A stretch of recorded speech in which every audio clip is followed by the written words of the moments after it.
ಆಧ್ಯಾತ್ಮಿಕ ಸಾಧನೆಯ ಮೊದಲ ಹೆಜ್ಜೆ ಆಧಾರ ಶುದ್ಧಿ. ಮಂಗನಂತೆ ಚಂಚಲವಾಗಿರುವ ನಮ್ಮ ಮನಸ್ಸನ್ನು ಹತೋಟಿಗೆ ತರಲು ಹನುಮಂತನೇ ಗುರು. ಯೋಗಶಾಸ್ತ್ರದ ಪ್ರಕಾರ ಪ್ರಾಣವಾಯುವಿನ ಮೇಲೆ ಹಿಡಿತ ಸಾಧಿಸಿದರೆ ಮಾತ್ರ ಮನಸ್ಸು ಸ್ಥಿರವಾಗುತ್ತದೆ. ಮುಕ್ತಿಕೋಪನಿಷತ್ ಹೇಳುವಂತೆ ಹನುಮಂತನು ಬ್ರಹ್ಮವಿದ್ಯೆಗೆ ಅರ್ಹನಾದ ಮೊದಲ ಶಿಷ್ಯ. ಆದ್ದರಿಂದ ಮುಂದಿನ ಹಂತದ ಶಕ್ತಿಯನ್ನು ಧರಿಸಲು ಸಾಧಕನು ಮೊದಲು ಹನುಮತ್ ಸಾಧನೆಯ ಮೂಲಕ ತನ್ನ ದೇಹ ಮತ್ತು ಮನಸ್ಸನ್ನು ಸಿದ್ಧಗೊಳಿಸಿಕೊಳ್ಳಬೇಕು. ಹಿಂದೂ ಧರ್ಮದಲ್ಲಿ ಉಪಾಸನೆ ಎಂದರೆ ಕೇವಲ ಪೂಜೆಯಲ್ಲ, ಅದು ಚೈತನ್ಯದ ವಿಕಾಸದ ಪಯಣ. ಆಗಮ ಮತ್ತು ತಂತ್ರಶಾಸ್ತ್ರಗಳು ಈ ಪಯಣವನ್ನ 3 ಹಂತಗಳಲ್ಲಿ ವಿವರಿಸುತ್ತವೆ. ಮೊದಲನೆಯದು ಶುದ್ಧೀಕರಣ, ಇದು ಹನುಮಂತನ ತತ್ವ. ಎರಡನೆಯದು ಸಾಕ್ಷಾತ್ಕಾರ, ಇದು ಪರಬ್ರಹ್ಮನಾದ ಶ್ರೀರಾಮ. ಅಂತಿಮವಾಗಿ ಲಯ ಅಥವಾ ವಿಸರ್ಜನೆ, ಇದು ಮೂಲ ಶಕ್ತಿಯಾದ ದೇವಿಯ ತತ್ವ. ಬೇರಿನಿಂದ ಹೂವಿನವರೆಗೆ ಸಾಗುವ ಈ ಪಯಣವೇ ಪರಿಪೂರ್ಣತೆ. ಇದು ಸಾಧನೆಯ ಮೊದಲ ಹಂತ, ಪ್ರಾಣ ಮತ್ತು ಚಿತ್ತಶುದ್ಧಿ. ಪರಬ್ರಹ್ಮನಾದ ರಾಮನನ್ನು ಸಮೀಪಿಸುವ ಮೊದಲು ಸಾಧಕನ ಮನಸ್ಸು ಕನ್ನಡಿಯಂತೆ ಶುದ್ಧವಾಗಿರಬೇಕು. ಹನುಮಂತನು ಪ್ರಾಣಸ್ವರೂಪಿ. ಪ್ರಾಣದ ಮೇಲೆ ನಿಯಂತ್ರಣವಿಲ್ಲದೆ ಮನಸ್ಸನ್ನು ಗೆಲ್ಲುವುದು ಅಸಾಧ್ಯ. ಇಂದ್ರಿಯಗಳನ್ನು ಜಯಿಸಿದ ಜಿತೇಂದ್ರಿಯನಾದ ಹನುಮಂತನು ಸಾಧಕನಿಗೆ ಜ್ಞಾನವನ್ನು ಪಡೆಯಲು ಬೇಕಾದ ಅರ್ಹತೆಯನ್ನು ದಯಪಾಲಿಸುತ್ತಾನೆ. ಹನುಮಂತನು ಕೇವಲ ರಾಮದೂತನಲ್ಲ, ಅವನು ಗುರುಸ್ವರೂಪಿ.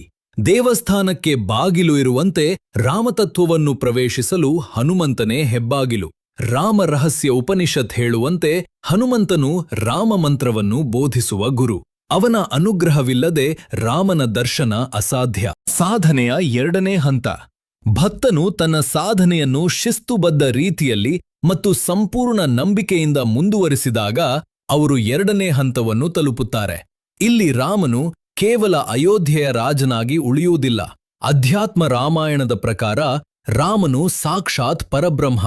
ಮರ್ಯಾದಾ ಪುರುಷೋತ್ತಮನಾಗಿದ್ದ ರಾಮನು ಈ ಹಂತದಲ್ಲಿ ಸಾಧಕನಿಗೆ ಜಗತ್ತಿನ ಮೂಲ ಚೈತನ್ಯವಾಗಿ ಗೋಚರಿಸುತ್ತಾನೆ. ರಾಮತತ್ವದ ಆಳವಾದ ರಹಸ್ಯ ಇಲ್ಲಿದೆ. ರಾಮನು ನಿರ್ಗುಣ ಬ್ರಹ್ಮ, ಅಂದ್ರೆ ಅವನು ಶಾಂತ ಮತ್ತು ಸಾಕ್ಷಿ ಮಾತ್ರ.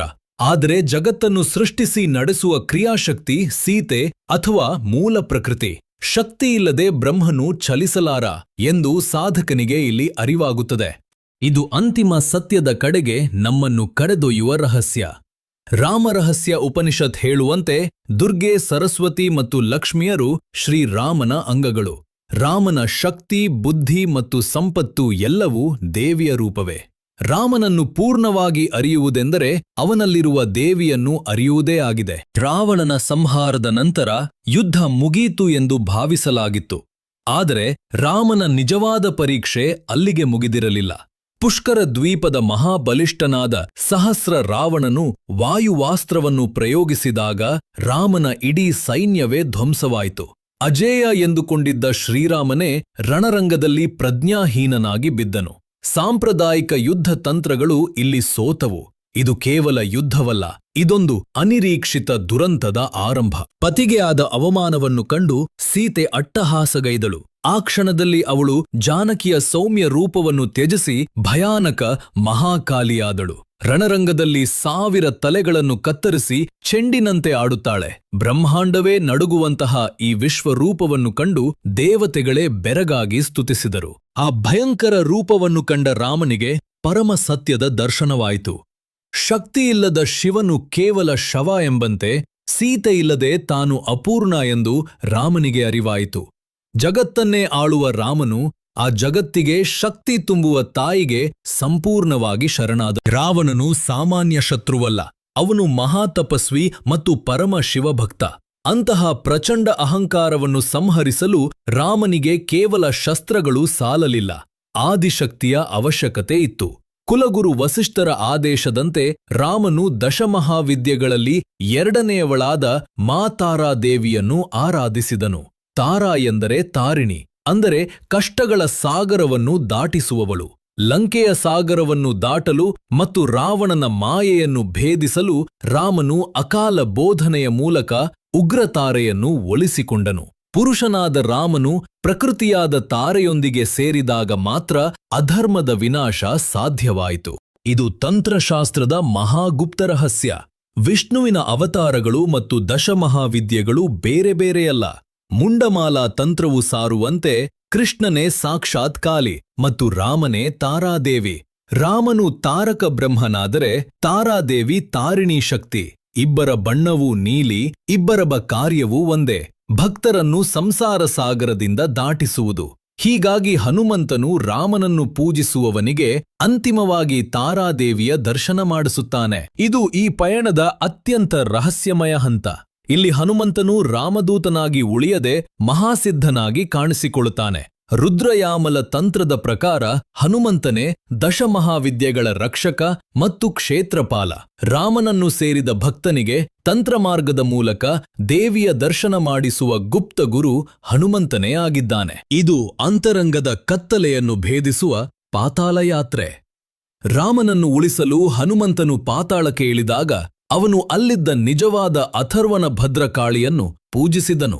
ಮಹಿರಾವಣನಂತಹ ಸುಪ್ತ ರಾಕ್ಷಸರನ್ನು ಕೊಲ್ಲಲು ಹಗಲಿನ ವೇಷದಲ್ಲಿರುವ ರಾಮ ಮಾತ್ರ ಸಾಕಾಗುವುದಿಲ್ಲ. ಅಲ್ಲಿ ಉಗ್ರ ದೇವತೆಯ ಅನುಗ್ರಹವೂ ಬೇಕು. ಕತ್ತಲೆಯನ್ನು ಜಯಿಸಲು ದೇವಿಯ ಪಾದಗಳನ್ನು ಹಿಡಿಯುವ ರಹಸ್ಯ ಮಾರ್ಗವನ್ನು ಹನುಮಂತ ಇಲ್ಲಿ ಜಗತ್ತಿಗೆ ತೋರಿಸಿದನು. ಮುಕ್ತಿಕ ಉಪನಿಷತ್ತು, ಅದ್ಭುತ ರಾಮಾಯಣ ಮತ್ತು ಶಾಕ್ತ ಆಗಮಗಳ ಪುರಾವೆಗಳ ಸಂಶ್ಲೇಷಣೆಯ ಆಧಾರದ ಮೇಲೆ ಹನುಮಾನ್ ಸಾಧನೆಯೊಂದಿಗೆ ಪ್ರಾರಂಭವಾಗುವ ಭಕ್ತನ ಆಧ್ಯಾತ್ಮಿಕ ಪಥವು ಆಕಸ್ಮಿಕವಲ್ಲ, ಆದರೆ ಪರಮವ ವಾಸ್ತವದ ಕಡೆಗೆ ರಚನಾತ್ಮಕ ಆರೋಹಣ ಎಂದು ನಾವು ತೀರ್ಮಾನಿಸಬಹುದು. ಈ ಪ್ರಯಾಣವು ನಿಖರವಾದ ದೇವತಾಶಾಸ್ತ್ರದ ನಿಯಮವನ್ನು ಅನುಸರಿಸುತ್ತದೆ. ದೀಕ್ಷೆ, ಪ್ರಾಣನಾಗಿ ಹನುಮಾನ್. ಭಕ್ತನು ಪ್ರಮುಖ ಶಕ್ತಿಯನ್ನು ಪ್ರಾಣ ಕರಗತ ಮಾಡಿಕೊಳ್ಳಲು ಮತ್ತು ಮನಸ್ಸನ್ನು ಸ್ಥಿರಗೊಳಿಸಲು ಹನುಮಂತನೊಂದಿಗೆ ಪ್ರಾರಂಭಿಸುತ್ತಾನೆ. ಗುರು ತತ್ವವಾಗಿ ಹನುಮಾನ್ ಕರ್ಮದ ಅಡೆತಡೆಗಳನ್ನು ನಿವಾರಿಸುತ್ತಾನೆ ಮತ್ತು ಉನ್ನತ ಸಾಕ್ಷಾತ್ಕಾರಕ್ಕಾಗಿ ಪಾತ್ರೆಯನ್ನು ಆಧಾರ ಸಿದ್ಧಪಡಿಸುತ್ತಾನೆ. ಪ್ರಕಾಶ, ಬ್ರಹ್ಮನಾಗಿ ರಾಮ. ಹನುಮನ ಕೃಪೆಯ ಮೂಲಕ ಭಕ್ತನು ರಾಮನನ್ನು ಕೇವಲ ರಾಜನಾಗಿಯಲ್ಲ, ನಿರ್ಗುಣ ಬ್ರಹ್ಮನಾಗಿ, ಅಂದರೆ ಶುದ್ಧ ಪ್ರಜ್ಞೆ ಅರಿತುಕೊಳ್ಳುತ್ತಾನೆ. ಇದು ಭಕ್ತನನ್ನು ಧರ್ಮ ಮತ್ತು ಜ್ಞಾನದಲ್ಲಿ ಸ್ಥಾಪಿಸುತ್ತದೆ. ಬಹಿರಂಗ, ಶಕ್ತಿಯಾಗಿ ದೇವಿ. ಭಕ್ತನು ಪ್ರಬುದ್ಧನಾದಾಗ ಕರ್ಮ ಮತ್ತು ಸಮರ್ಪಣೆಯನ್ನು ಅವಲಂಬಿಸಿ ವರ್ಷಗಳು ಅಥವಾ ಜೀವಿತಾವಧಿಯನ್ನು ವಿಸ್ತರಿಸಬಹುದಾದ ಪ್ರಕ್ರಿಯೆ. ಅವರು ಅದ್ಭುತ ರಾಮಾಯಣದ ನಿಗೂಢ ಸತ್ಯವನ್ನು ಎದುರಿಸುತ್ತಾರೆ. ರಾಮ ಅಂದರೆ ಪ್ರಜ್ಞೆಯ ಸಾಕ್ಷಿ, ಸೀತಾ ಮಹಾಕಾಲಿ ಅಂದರೆ ಚಲನ ಶಕ್ತಿಯಿಂದ ಬೇರ್ಪಡಿಸಲಾಗದವನು. ಬ್ರಹ್ಮನನ್ನು ಪ್ರವೇಶಿಸಲು ಒಬ್ಬರು ಚಲನಶೀಲ ಅಂದರೆ ಶಕ್ತಿಯನ್ನು ಪ್ರಸನ್ನಗೊಳಿಸಬೇಕು ಎಂದು ಭಕ್ತ ಅರಿತುಕೊಳ್ಳುತ್ತಾನೆ. ಇದರರ್ಥ ಭಕ್ತ ಹನುಮಂತನ್ನ ಅಥವಾ ರಾಮನನ್ನ ಬಿಟ್ಬಿಡ್ಬೇಕು ಅಂತ ಖಂಡಿತ ಅಲ್ಲ. ಬದಲಾಗಿ ಅವರಿಬ್ರೂ ಆ ಆದಿಶಕ್ತಿಯನ್ನ ತಲುಪೋಕೆ ಇರೋ ದಾರಿಗಳು, ಹೆಬ್ಬಾಗ್ಲುಗಳು ಅಂತ ಅರ್ಥ ಮಾಡ್ಕೊಳ್ಳೋದೇ ಈ ಪಯಣದ ಸಾರ್ಥಕತೆ. ಇದು ನಮ್ಮ ತಿಳುವಳಿಕೆಯ ವಿಸ್ತಾರವೇ ಹೊರತು ನಂಬಿಕೆಯ ಬದಲಾವಣೆಯಲ್ಲ. ಸೊ ಸಿಂಪಲ್ ಆಗಿ ಹೇಳೋದಾದ್ರೆ ಈ ಇಡೀ ಆಧ್ಯಾತ್ಮಿಕ ದಾರಿ ಹೀಗಿದೆ. ಮೊದಲು ಹನುಮಂತ ಮಾರ್ಗದರ್ಶಕನಾಗಿ ಬಂದು ದಾರಿಯನ್ನ ಕ್ಲಿಯರ್ ಮಾಡ್ತಾನೆ. ಎರಡನೆಯದು ರಾಮ ಆದರ್ಶವಾಗಿ ನಿಂತು ಜ್ಞಾನದ ಫೌಂಡೇಶನ್ ಹಾಕ್ತಾನೆ. ಮತ್ತು ಕೊನೆಗೆ ದೇವಿ ಆ ಎಲ್ಲದರ ಮೂಲವಾಗಿ ಅಂತಿಮ ಸತ್ಯವಾಗಿ ನಮ್ಮ ಮುಂದೆ ಬಂದು ನಿಲ್ಲುತ್ತಾಳೆ.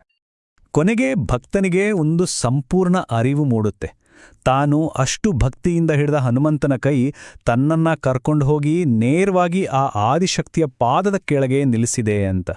ಹೀಗೆ ನೋಡಿ, ಒಬ್ಬ ಪರಿಪೂರ್ಣ ಸೇವಕನ ಉಪಾಸನೆಯಿಂದ ಶುರುವಾದ ಪಯಣ ಭಕ್ತನನ್ನ ಜೀವನ ಪೂರ್ತಿ ಆ ಮೂಲಶಕ್ತಿಯಾದ ದೇವಿಯ ಉಪಾಸಕನನ್ನಾಗಿ ಮಾಡಿಬಿಡುತ್ತೆ.